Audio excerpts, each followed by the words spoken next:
గోధుమ పిండితో చేసే రోటీలు తీసుకోవడం వలన అధిక బరువుని రాకుండా చూసుకోగలం. పిల్లలకు కూడా ఎంతో ఆరోగ్యకరం. గోధుమ పిండితో చేసిన చపాతీలను పాలలో కలిపి తీసుకుంటే ముఖం కూడా మెరుస్తుంది. ముఖ్యంగా ఇందులో అన్ని రకాల మినరల్స్ అలాగే ఫైబర్ పుష్కలంగా ఉంటుంది. గోధుమ పిండితో చేసిన చపాతీల్లో ప్రోటీన్లు, విటమిన్లతో పాటు కార్బోహైడ్రేట్లు చాలా ఉంటాయి. ఇలా ప్రోటీన్లు తీసుకోవడం వలన అధిక బరువును కూడా తగ్గించుకోవచ్చు మనం. ఇవి తరచూ తీసుకోవటం వలన ఎంతో ఆరోగ్యంగా ఉండగలం మనం ఇంట్లో. సో తరచూ తీసుకోండి. చపాతీలను ఎక్కువగా తీసుకోవటం వలన మనం ఫ్యామిలీని హెల్త్ పరంగా చూసుకున్న వాళ్ళం అవుతాం.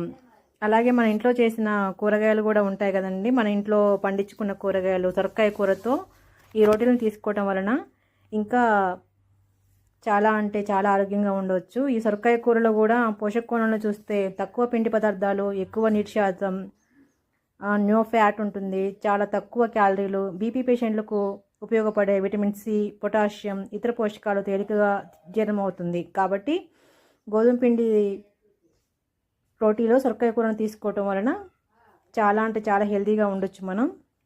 ఇలా రోటీలతో సొరకాయ కూరను తీసుకోవడం చాలా బాగుంటుంది. ఇంట్లో వాళ్ళకు కూడా చాలా బాగా నచ్చుతుంది. ఇలాంటి ఆరోగ్యకరమైన ప్రోటీన్లు తీసుకోవటం వలన కుటుంబాన్ని మనం ఆరోగ్యంగా ఉంచిన వాళ్ళం అవుతాం. సో ఇటువంటి ఆరోగ్యకరమైన విషయాల కొరకు మన ఛానల్ని ఫాలో అవ్వండి. మంచి మంచి విషయాలను చెప్పడానికి మీ ముందు ఉంటాను. ఈ మాటలు మీకు ఎలా అనిపించాయో చెప్పండి. Thanks for watching. Thank you.